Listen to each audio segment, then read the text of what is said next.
بسم اللہ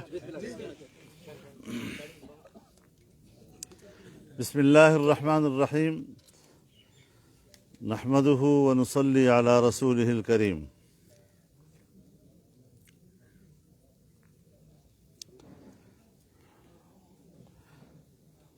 پاکستان ہمارا ملک ہے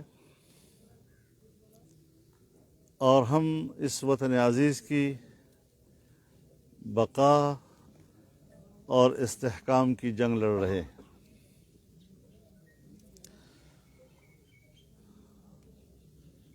اس وقت پاکستان کو معاشی اور سیاسی استحکام کی ضرورت ہے اور اس کے لیے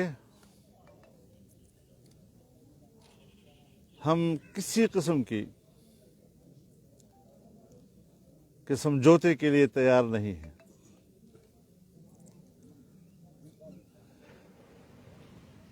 جو لوگ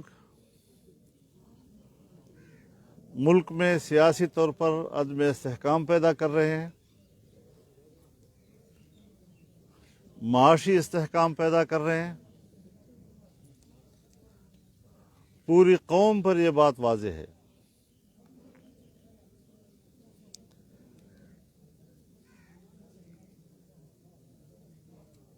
کہ 2017 سے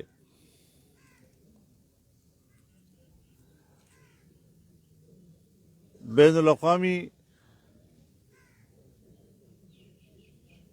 قوتوں کی مداخلت کے ساتھ سیاسی عدم استحکام پیدا کیا گیا.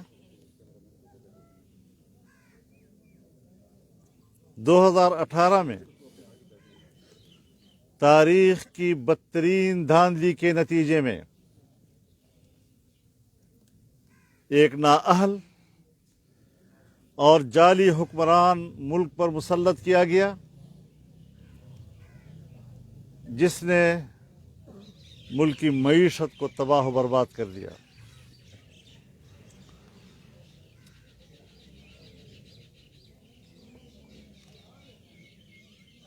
IMF کے ساتھ ایسے معاہدات کیے کہ جن معاہدات کے نتیجے میں پاکستان کو ایک بین الاقوامی مالیاتی ادارے کے نام گروی رکھ دیا گیا.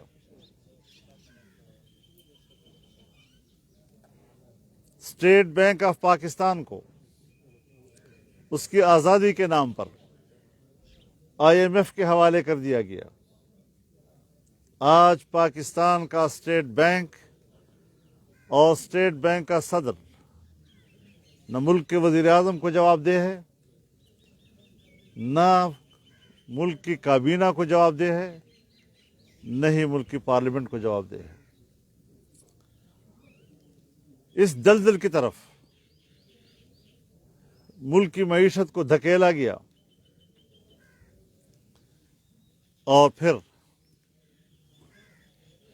جب پاکستان معیشت کے ایک نئے دور کا آغاز کر رہا تھا اور اس کا خشت اول رکھ رہا تھا اور چین کا صدر پاکستان آ رہا تھا، اس موقع پر دھرنے دیے گئے اور کوشش کی گئی کہ چین جیسا پاکستان کا دوست وہ پاکستان میں سرمایہ کاری نہ کر سکے. لیکن اس کوشش کو ناکام بنایا گیا. سیاسی حکمت عملی کے ساتھ قومی یکجہتی کے ساتھ ملک کو بچایا گیا، لیکن جب الیکشن ہوئے اور ایک سلیکٹڈ بلکہ امپورٹڈ حکومت پاکستان میں قائم ہوئی تو اس نے تمام میگا پروجیکٹس فریز کر دیے، بین الاقوامی سرمایہ کاری کو منجمد کر دیا گیا، اور جب تک ان کی حکومت رہی 3.5 پونے 4 سال تک پاکستان میں تمام بڑے منصوبے وہ روک دیے گئے، منجمد کر دیے گئے، ترقی کا کام رک گیا، پاکستان پیچھے کی طرف جانے لگ گیا۔ آج پھر وہ ایسے وقت پہ، جبکہ چند روز پہلے پاکستان اور چائنا کے درمیان وزارتی سطح پر ایک اجلاس ہوا جس میں اگلے سال کے لیے سرمایہ کاری اور اس سے متعلق منصوبوں کا تعین کیا جانا تھا، عین اسی روز اسلام آباد کی طرف مارچ کرنے کا اعلان کر دیا گیا۔ اب ظاہر ہے کہ سرمایہ کاری کے لیے باہمی اعتماد اولین چیز ہوتی ہے۔ کوشش کی گئی کہ چین کے اعتماد کو متاثر کیا جائے۔ آج جب پاکستان کا وزیر اعظم چائنا کے سفر پہ چلا گیا ہے اور وہاں چینی حکومت سے پاکستان کے اندر سرمایہ کاری پہ بات چیت کر رہا ہے، اس موقع پر وہ اسلام آباد میں داخل ہونے کی بات کر رہے ہیں، مسلح طور پر داخل ہونے کی بات کر رہے ہیں۔ ان کے وزراء ایسی گفتگو کر رہے ہیں جیسے کہ پی ٹی آئی کوئی دہشت گرد تنظیم ہو جو سیاست اور دلیل پر یقین نہیں رکھتی، اسلحے کے استعمال پہ یقین رکھتی ہے اور اسلام آباد میں داخل ہو رہی ہے۔ وہ حکومت کو بلیک میل کرنا چاہتی ہے۔ اور میں آج کی اس پریس کانفرنس سے اپنی حکومت کو پیغام دینا چاہتا ہوں، اپنے ملک کے وزیر اعظم کو پیغام دینا چاہتا ہوں کہ ہم نے کوئی فیس سیونگ نہیں دینی، کسی قسم کی کوئی مفاہمت نہیں کرنی۔ پاکستان کی عزت، پاکستان کے ناموس، پاکستان کے احترام، اس پر کوئی سمجھوتا نہیں کیا جائے گا، اور کوئی اجازت نہیں ہوگی کہ میری حکومت کسی طرح کسی سطح پر ان سے یا مذاکرات کرے یا ان کو کوئی ریلیف دے یا ان کو کوئی فیس سیونگ دے۔ ان کا جو لانگ مارچ ہے وہ ٹھس ہو چکا ہے، اب اس کی کوئی حیثیت نہیں ہے۔ وہ 2000 سے زیادہ لوگ اکٹھے نہیں کر پا رہے ہیں، آ نہیں سکتے، اسلام آباد میں آنے کے لیے تاریخ پہ تاریخیں دے رہے ہیں، اور پتہ نہیں کب اسلام آباد تک پہنچنے کی بات کریں گے۔ میرا خیال یہ ہے کہ یہ راستے سے واپس ہو جائیں گے، یہ اسلام آباد تک آنے کے متحمل نہیں ہیں۔ ہاں، اسلحہ پہنچا رہے ہیں تاکہ وہاں پر کچھ لاشیں گریں اور پھر ان لاشوں کے اوپر وہ سیاست کرے۔ یہ ہے سیاست، یہ ہے جمہوریت۔ اور اس حوالے سے ہم بالکل واضح ہیں کہ اس دھرنے کو، اس لانگ مارچ کو، رانگ مارچ اور ملک کے حوالے سے اب کچھ چیزیں ہیں جو ہمیں اس حوالے سے بھی دیکھنا پڑے گا۔ بنیادی چیز یہ ہے کہ سیاسی استحکام جمہوری نظام میں یہ ناگزیر امر ہے۔ سیاسی استحکام ہوگا تو معاشی استحکام آئے گا، اور اس کے بعد آئین اور قانون کی بالادستی۔ ہم آئین و قانون کے حوالے سے بھی اپنے تحفظات واضح کر دینا چاہتے ہیں۔ الیکشن کمیشن ہو، وہاں بھی تو جج لوگ بیٹھے ہیں، جج صاحبان بیٹھے ہیں، آئین و قانون کے ماہرین بیٹھے ہوئے ہیں۔ وہ آئین و قانون کی روشنی میں ایک فیصلہ کرتے ہیں۔ وہی کیس جب عدالت میں جاتا ہے تو وہاں دوسرا فیصلہ آ جاتا ہے۔ ایک زمانے میں وہی عدالت اسی قانون کے تحت ایک طرح کا فیصلہ دیتا ہے، پھر ایک زمانہ گزر جاتا ہے، پھر دوسرا فیصلہ۔ عدالت کی طرف سے جو کنفیوژن پیدا کی جا رہی ہے، اس سے عوام کا اعتماد عدلیہ پر ختم ہو جائے گا، اور پھر عدلیہ اس اعتماد کو بحال کرنے میں انتہائی مشکل محسوس کرے گی۔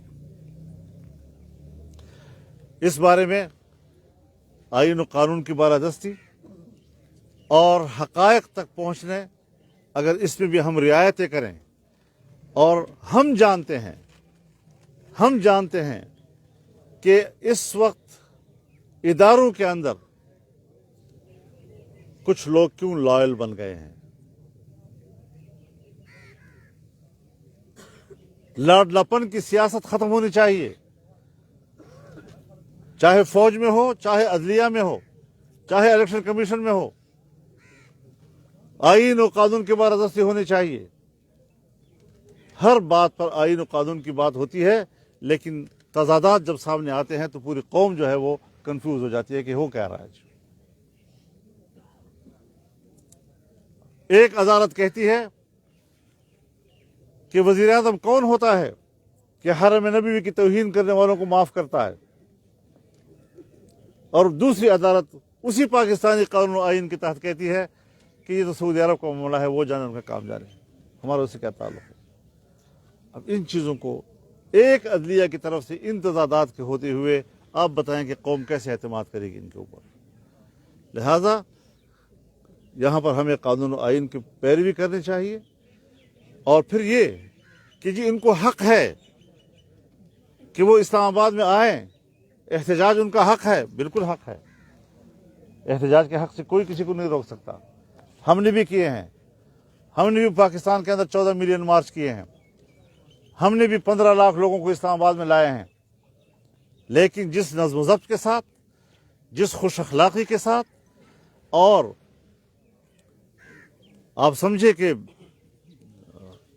ماڈرن دنیا کے اندر ہماری صحافتی برادری، ان کے خواتین صحافی، وہ آتے تھے، جس طرح وہاں ان کو عزت ملتی تھی، جس طرح ان کو احترام ملتا تھا، جس طرح ان کے سروں پہ دوپٹے اور چادر رکھے جاتے تھے، اور جس طرح انہوں نے ان مذہبی لوگوں کی تعریفیں کی کہ ہم نے تو کچھ اور سمجھا تھا، یہاں تو کچھ اور ہے۔ آج ان کے جلوس میں صدف کی جو حادثہ ہوا ہے، میں اس پر مطالبہ کرتا ہوں کہ عدالتی کمیشن بٹھایا جائے۔ یہ حادثاتی طور پر کسی کے دھکم پیر سے گری ہے یا کسی ہراسمنٹ کی بنیاد پر گری ہے، اور پھر جب ایک وزیر صوبائی فوری طور پر اس کے خاوند کو لے کر تھانے میں لے جاتا ہے اور وہاں اسے انگوٹھے لگواتا ہے اور دستخط لیتا ہے، تو پھر اور بھی معاملہ مشکوک ہو جاتا ہے۔ اس لیے عدالتی تحقیقاتی کمیشن ہونا چاہیے۔ اور یہی بات میں ارشد شریف کے بارے میں بھی کہنا چاہتا ہوں۔ وہ پاکستان کا بیٹا ہے، ایک گھر کا صدمہ ہے، ہم اس کے خاندان کے صدمے میں شریک ہیں، لیکن یہ بتایا جائے کہ وہ کس بنیادوں پر، کس کی پشت پناہی کے ساتھ پاکستان سے باہر گیا، تھریٹ لیٹر کس نے جاری کیا، اس کی صرف ایک کاپی ہے جو وزیر اعلیٰ کے پاس ہے۔ کوئی بھی ادارہ جب تھریٹ لیٹر جاری کرتا ہے، تمام ایجنسیوں کو اور ان کے شاخوں تک پہنچتا ہے۔ مجھے اس ایک کاپی کے علاوہ پاکستان میں کسی اور جگہ پر دوسری کاپی دکھائی جائے۔ کس سازش کے تحت اس کو باہر لے جایا گیا؟ اس لیے کے پی کا وزیر اعلیٰ، اس کو شامل تفتیش کیا جائے، ان کے وزیروں کو شامل تفتیش کیا جائے، اور اس پر بھی عدالتی کمیشن قائم کرے۔ اس طریقے سے اندھے موت، یہ اگر پاکستان کا وتیرہ ہے اور جرم کو چھپانے کے لیے ہزار جھوٹ بولے جاتے ہیں، تو یہ چیزیں ناقابل قبول ہیں ہر قیمت پر۔ تو اس حوالے سے ہم بڑی وضاحت کے ساتھ کہنا چاہتے ہیں کہ یہ لانگ مارچ بہرحال ناکام ہو چکا ہے۔ بے حیائی اور لچر پن کی انتہا کر دی ہے انہوں نے، اور اس کو پتہ نہیں کبھی آزادی کے نام سے. کیا آزادی ہے؟ کوئی آزادی مارچ نہیں، یہ آوارگی مارچ ہے. آوارگی کو پھیلانے کے لیے پتہ نہیں کیا مقدس عنوانات، اور جس طریقے سے متعفن قسم کے وہاں ماحول پیدا کیا جاتا ہے اخلاقی لحاظ سے، یہ کسی طریقے سے بھی پاکستان اور پاکستانی معاشرہ کے لیے قابل قبول نہیں ہے.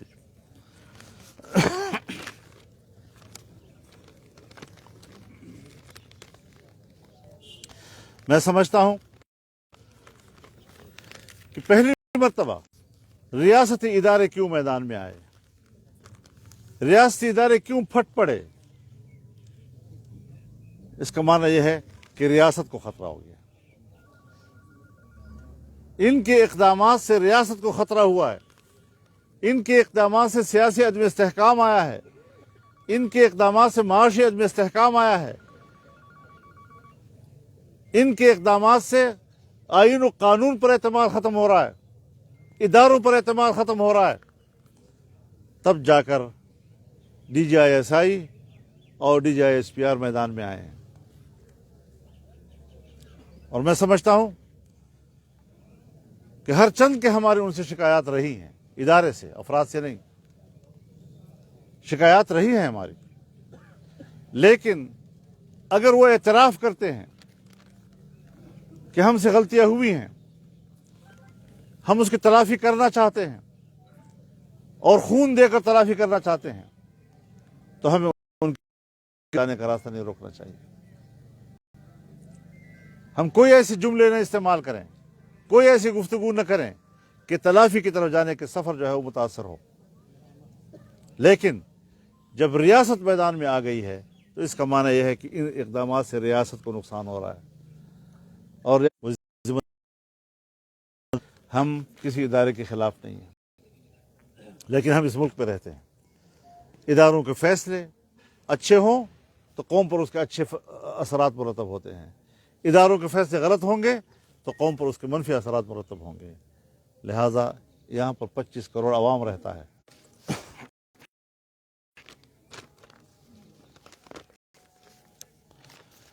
اس کے علاوہ میں یہ بھی کہنا چاہوں گا کہ پاکستان میں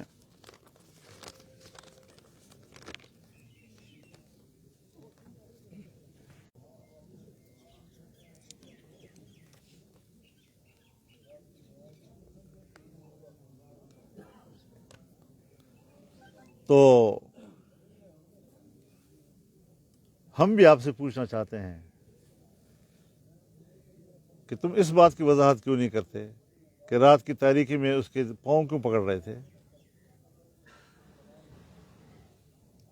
پاکستانی سیاست میں اگر اس قسم کا عنصر سامنے آتا ہے کہ دن کو جو ہے وہ بڑبڑا رہا ہوتا ہے اور رات کی تاریکی میں ترلے کر رہا ہوتا ہے، تو ایسی سیاست پر بھی تو پھر افسوس ہونا چاہیے.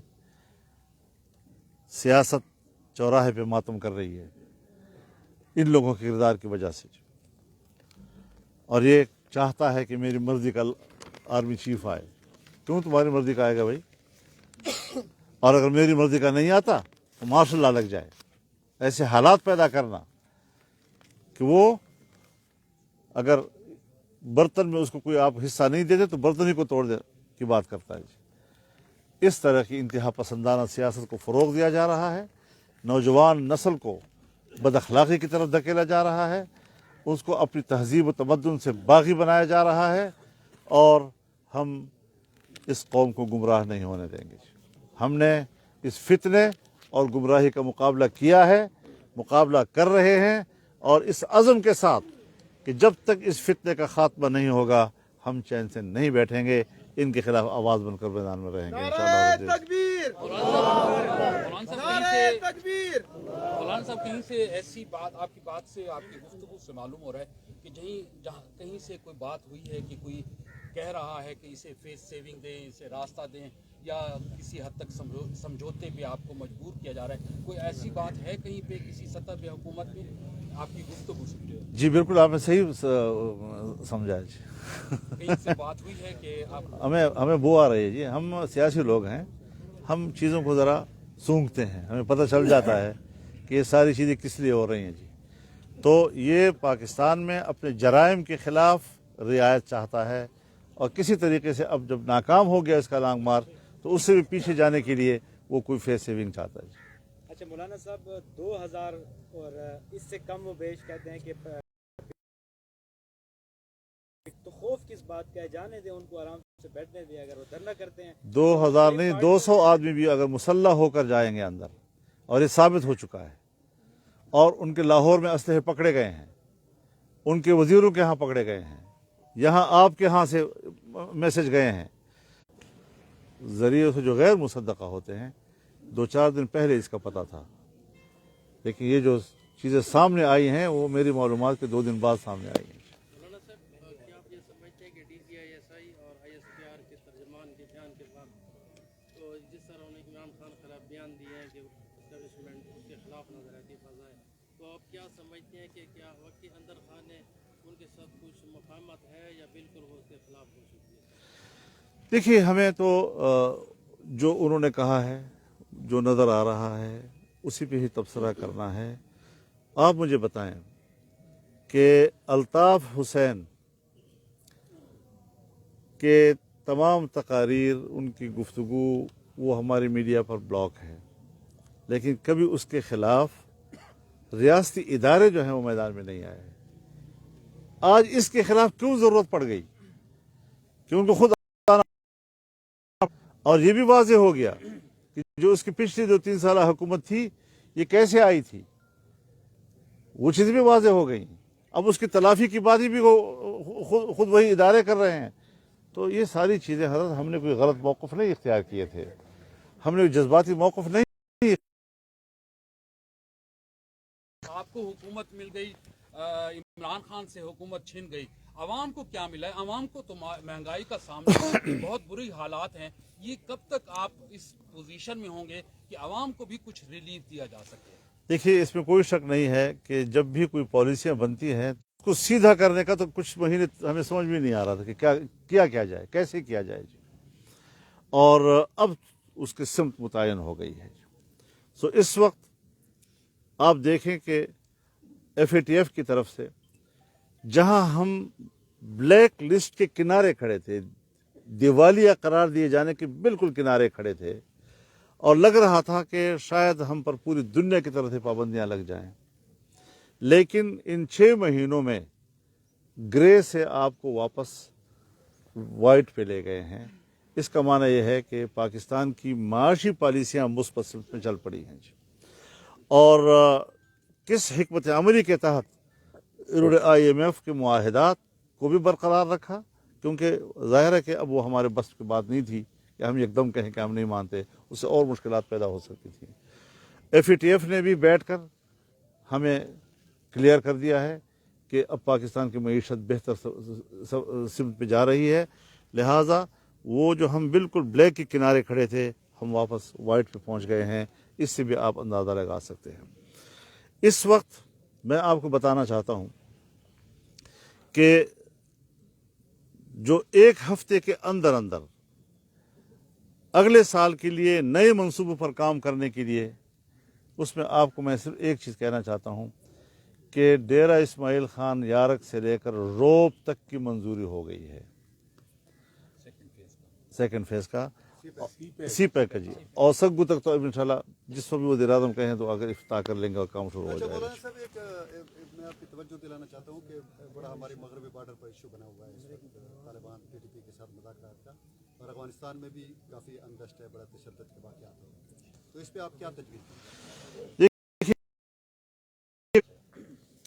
कि पाकिस्तान अफगानिस्तान के दोस्ताना और मजबूत ताल्लुकात के हम ख़्वाहां हैं।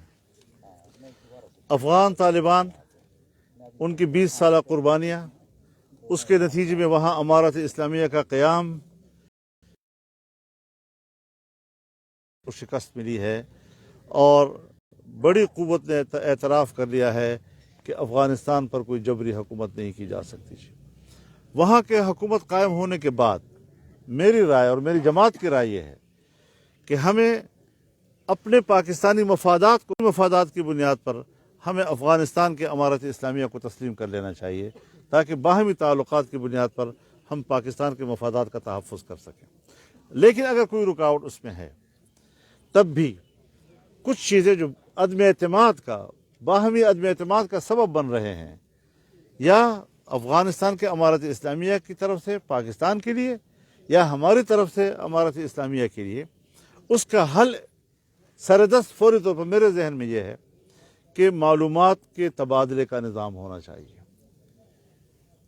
तो अगर हम इंफॉर्मेशन शेयर करें एक दूसरे के साथ और इस बात को हम रोकें कि कोई चीज़ पाकिस्तान में हादसा होता है तो अफ़गानिस्तान हमें सूरत हाल से आगाह करे, अगर वहाँ पर होता है तो हम उनको आगाह करें, तो हम बाहमी अदम एतमाद के रास्ते को रोक सकते हैं। जहाँ तक रही पाकिस्तान की सूरत हाल, यकीनन इस वक्त खैबर पख्तूनख्वा में जो नई सूरत हाल बनती जा रही है, इससे लोगों में अदम तहफ़्फ़ुज़ का एहसास फिर बढ़ रहा है। अदम एतमाद का जो अदम तहफ़्फ़ुज़ का जो एहसास है, उससे फिर अवाम को ज़हनी तौर पर परेशान कर दिया है। हम वाज़े तौर पर कहना चाहते हैं कि हम पाकिस्तानी हैं और हर पाकिस्तानी को पुरअमन और बाइज़्ज़त ज़िंदगी का हक़ देना चाहते हैं पाकिस्तान के आईन और कानून के रूह से। लिहाजा इस हवाले से हुकूमत को के लिए बड़ा चैलेंज है कि हम इस सारी सूरत हाल को काबू करने और वो गिरोह जो जंगजू कहलाते हैं, जो मुसल्लह हैं, उनको किस तरीके से हम पाकिस्तान का एक पुरअमन और बाइज़्ज़त शहरी बना सकें, ताकि वो ख़ुद भी सुकून के साथ पाकिस्तान में ज़िंदगी गुजारें और वो एक पुरअमन मुआशरे का हिस्सा भी बने। तो इस पहलू पर भी हमें गौर करना चाहिए और इस सिमत पर हमें सोचना चाहिए। मौलाना साहब, जिस तरह आपने KPK के हवाले से बात की और अफगानिस्तान के हवाले से, इसी तनाज़ुर में अगर बात की जाए जो वफाक का नुमाइंदा वो गवर्नर होता है, तो ऐसे क्या मामला आते हैं जो KPK का गवर्नर का अभी तक अनाउंस नहीं कर पा रही आपकी वफाकी हुकूमत? सिंध में भी लगा दिया गया, पंजाब में भी है। क्या आपके आपस में PDM में कोई इख्तलाफात वगैरह है, क्या वजूहत है, जबकि गवर्नर के इस मामला में बड़ा अहम किरदार है जो है आपने क्या? बस 2-4 दिन की बात है, खैर हो जाएगा इंशाल्लाह। गुजारिश है मौलाना साहब, जी सर। ये सैलाब के मुतालिक तो सबको पता है सर, ये नहरें जो तबाह पड़ी हुई हैं, सब लोग आपकी तरफ देख रहे हैं और वो वाज़े तौर पे कहते हैं कि अगर मौलाना साहब एक टेलीफोन भी करे, हमारी नहर 2 दिन में तैयार हो सकती है। मैं मुसलसल, कुछ जी बिल्कुल आपने अच्छा किया, मैं मुसलसल वज़ीर-ए-आज़म के दफ्तर के साथ राब्ते में हूँ, रात भी राब्ते में रहा, आज भी राब्ते में रहा। उसके लिए फंड भी मुख्तस हो चुके हैं और जंगी बुनियादों पर नहर को ठीक करने के लिए, ताकि इस साल के रवां फसल जो है उसको हम पानी मुहैया कर सकें, क्योंकि नहर जो है हमारी वो इब्तिदाई हिस्सा तो पहले से ही कच्चा है, उसके बाद आगे वाला हिस्सा जो है पहले से टूटा हुआ था, रही सही कसर जो है सैलाब ने ख़त्म कर दी थी। अब यह है कि अगर पानी छोड़ा जाएगा तो फिर नहर के टूटने का भी खतरा है। थोड़ी सी गुजारिश है, वो लोग ये चाहते हैं आर्जी तौर पे कच्चे बांध के ये नहर चला दी जाए, ताकि गन्ने की सितंबर काश्त और उसी के लिए उसी पे फोकस किया हुआ है, उसी पे फोकस है कि हम फौरी तौर पर जो इस साल मसलन अभी जनवरी में तो नहर बंद हो जाते हैं, तो मुस्तकिल काम अगर करना है तो उसी में करें। और जी मौलाना साहब, आपसे ये पूछना था कि तहरीक इंसाफ का ये जो लॉन्ग मार्च चल रहा है,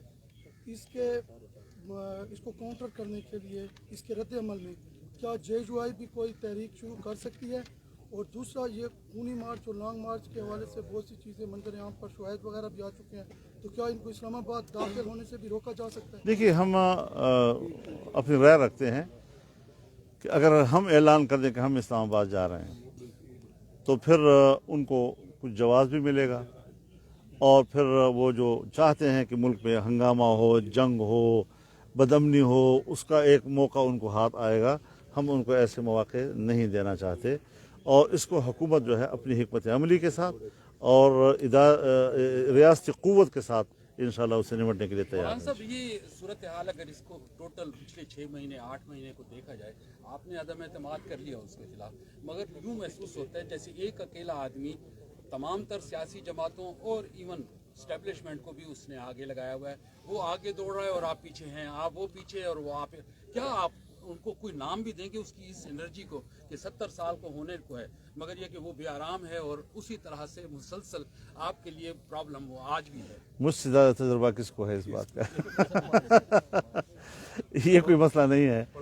और जो बैनुल-अक़वामी सपोर्ट आज भी उसको हासिल है वो हमें हासिल नहीं थी। जो मुल्क के अंदर उसको सपोर्ट यहाँ मिलती रही वो हमें हासिल नहीं थी जी। और हम तनहा लड़ रहे थे, सियासी पार्टियां हमारी हिमायत कर रही थी, न ये कि वो हमारे साथ इस पूरे तहरीक में शामिल थी। तहरीक तनहा जमीयत उलमा इस्लाम चला रही थी। और अब अगर वो कुछ अदलिया के अंदर थे, कुछ फ़ौज के अंदर थे, कुछ रिटायर्ड किस्म के लोग, मुख्तलिफ इदारे, आप बताएं कि जिस शख्स के ख़िलाफ़ पर्चा कटता है और बैरूनी दबाव के तहत उससे दफात काटे जाते हैं, ये सपोर्ट कहाँ से, क्या हमें हासिल थी? तो ये सारी चीज़ें, और हम तो अदालतों का तर रुजू भी नहीं करते थे। सियासी जंग सियासी मैदान में, सियासी जंग अदालत भी क्यों, सियासी जंग अवाम की अदालत में। तो हमने अवाम की अदालत में जंग लड़ी है और हम उसमें कामयाब हुए हैं। कौम को निजात मिली है और कौम को समझ लेना चाहिए कि ये पूरे कौम की मुश्किल है। कौमी यकजहती के साथ हमने इस मुश्किल से निकलना है। रुपए की कीमत जो है वो ठीक हो रही है, 150 से अब तकरीबन 122-23 पे आ गई है।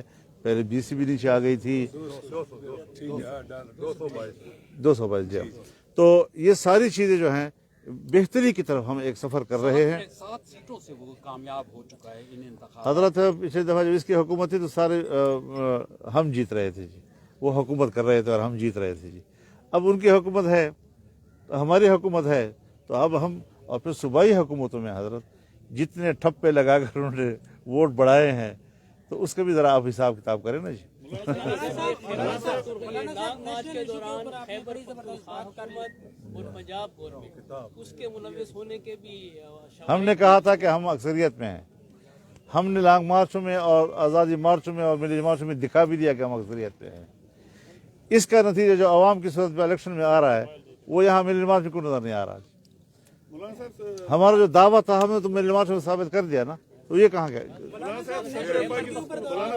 पंजाब गवर्नमेंट के हवाले से बातें आ रही हैं कि वो सपोर्ट कर रही हैं लॉन्ग मार्च को, उसके हवाले से वफाक क्या लाहेमंद बनाएगा? जाहिर है कि वफाक अपने तौर पर सूबों के साथ राब्ते में है, उनकी ब्यूरोक्रेसी के साथ राब्ते में है और वो बेहतर हिकमत अमली की तरफ हम जा रहे हैं इंशाअल्लाह। कोई ऐसा मुश्किल नहीं है।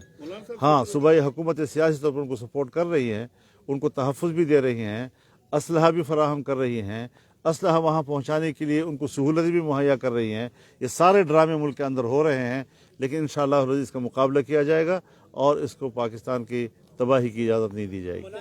सदर पाकिस्तान जो है, आपने बातें की हैं, जिला टांग आपका बाई हल्का है, वहाँ पर पीने का साफ पानी क़याम पाकिस्तान से लेकर अब तक नहीं है और बेशुमार गाँवों में बिजली भी नहीं है। PDM की हुकूमत आ चुकी है, टांग की तकदीर क्या बदल पाएगी? देखिए, बात यह है कि मुझे एक ज़माना याद है कि हमें कुछ मौका मिला था तो हमने टांग में ज़ीरो पे ले आए। कोई एक गांव नहीं था कि जहां पर बिजली न पहुंची हो। डेरा इस्माइल खान में हमने 60% तक बिजली मुकम्मल कर ली थी, 20 या 30% तक जो है अनकम्प्लीटेड थी और कुछ थोड़ा सा रह गया था जहां पर हम बिजली नहीं पहुंचा पा रहे थे। और उसके बाद फिर जब निज़ाम बिगड़ा है तो अब बिगड़ा हुआ है जी। तो इस लिहाज से अल्हम्दुलिल्लाह आप जानते हैं कि हम इलाक़ों की तरक्की का सोचते हैं। पीने का पानी हमारा बुनियादी मसला है। आपको याद होगा, आप तो उस वक्त शायद पैदा भी नहीं हुए थे, जब मुफ्ती साहब की हुकूमत थी तो उन्होंने कहा था कि मेरे सूबे का मसला नंबर 1 पीने का पानी है जी, और उसके लिए उन्होंने हर जगह काम किए जी। ये जो आपको नज़र आ रहे हैं कुछ निशानात जो टांग से डेरा इस्माइल खान की तरफ आ रहे हैं, पानी की पाइपलाइन है, वो सारे उसी की अलामात हैं। तो यकीनन इन इलाक़ों में वसाइल की ज़रूरत है। आज हम ये समझते हैं कि हमारे सामने जो एक विज़न है वो एक तो टांग को DA खान के साथ बराह रास्त मिलाने का, यानी आप जब यारक पे आते हैं तो यारक से सीधा टांग की तरफ जाने का रोड भी वो हम समझते हैं कि इस पूरे इलाके से गुजर जाए। पीने का पानी बुनियादी और अहम मसला है, उसके लिए पहले भी हमने मेहनतें की हैं, लेकिन बाद की जो वहाँ पर जो बल्दिये के लोग हैं और जो पानी को मेंटेन करते हैं, वहाँ के ट्यूबवेलों को मेंटेन करते हैं, वहाँ के टैंकियों को मेंटेन करते हैं, उन्होंने बेड़ा गर्क कर दिया जी। तो कुछ तो आवाम की और वहाँ जो सरकार के पैसे लेते हैं और तनख्वाहें लेते हैं उनकी भी जिम्मेदारियाँ हैं ना जी। अब हमने इतना बड़ा हॉस्पिटल बना दिया, CRBC बना दी, गोमल यूनिवर्सिटी बना दी, CPEC बना दिया, गोमलजाम बना दिया, टांगजाम का हम मुतालबा कर रहे हैं, इंशाल्लाह वो हमारे प्रोजेक्ट में है। हम छोटे डैम्स जो हैं वो हमारे प्रोजेक्ट में हैं। इसी तरीके से first lift canal, second lift canal ये हमारे प्रोजेक्ट में है। और हमने इस सरमायाकारी में जो इस वक्त चाइना के साथ हमारी बातचीत हो रही है, इसमें हमने ये तजवीज़ रखी है कि अगर हमारे अपने रिसोर्सेज जो हमारे इस डिवीज़न के अपने रिसोर्सेज हैं और अपने वसाइल हैं वो हमें मुहैया कर दिए जाएं तो हम 12 लाख एकड़ अराजी को नहरी बना देंगे जी, 12 लाख एकड़ अराजी को जी। तो ये हमारा विज़न है। यहाँ पर हमारा इरादा ये है कि हम जो द्राबन रोड पर सरकारी ज़मीन है और हज़ारों कनालों की ज़मीन है वो हम एक्वायर करना चाहते हैं सनती इलाके के लिए, लेकिन चूंकि ये ज़री इलाका है इसलिए ज़री सनत जो है उसकी भी हमें ज़रूरत है कि अगर यहाँ पर हम गन्ना पैदा करें तो यहाँ पर हमारे पास चीनी की मिलें होनी चाहिए, अगर हम यहाँ पर कपास पैदा करें तो हमारे पास टेक्सटाइल मिलें होनी चाहिए, हमारे यहाँ से सब्ज़ी और फल जो फ्रूट वो पूरी दुनिया में रहनी चाहिए। और हमारी तजवीज़ ये है कि बन्नू में भी एक इंडस्ट्रियल हब होना चाहिए, डेरा इस्माइल खान में भी एक इंडस्ट्रियल हब होना चाहिए और इस बीच में ग्वादर लेवल का एक एयरपोर्ट होना चाहिए, कार्गो एयरपोर्ट, कि जिससे हम इस इलाके की तिजारत को वस्ती एशिया तक भी फैला सकें और मशरक़ी वसा तक भी फैला सकें। तो इतने बड़े विज़न के साथ इस वक्त हम चाइना के साथ मसरूफ़ी गुफ्तगू हैं और हुकूमत के मेज़ पर हमारी तजवीज़ वहाँ पहुँच गई है और उस पर इंशाअल्लाह अज़ीज़ गौर होगा। मैं वो आदमी हूँ कि जिस ज़माने में मैं आपसे कहता था कि डेरा इस्माइल खान को मैं पाकिस्तान का तिजारती जंक्शन बनाऊँगा, तो आप एक छोटी सी बात समझते थे कि ये छोटा आदमी जो है इतनी बड़ी बड़ी बातें कैसे कर रहा है, लेकिन अल्हम्दुलिल्लाह आज हम उसमें कामयाब हैं और इंशाअल्लाह मज़ीद इसमें कामयाबी हासिल करेंगे जी। सदर पाकिस्तान के हवाले से कुछ ऐसी जो खबरें मिल रही है जिससे तोशा वज़ीर आज़म के खिलाफ किया गया कि सदर पाकिस्तान को भी तोहफ़े मिले हैं, उस हवाले से भी कोई इंक्वायरी शुरू है? मेरे इल्म में तो अभी तक नहीं है, लेकिन अगर आएंगी तो बात की जाएगी इंशाअल्लाह। बहुत शुक्रिया आप हज़रात का।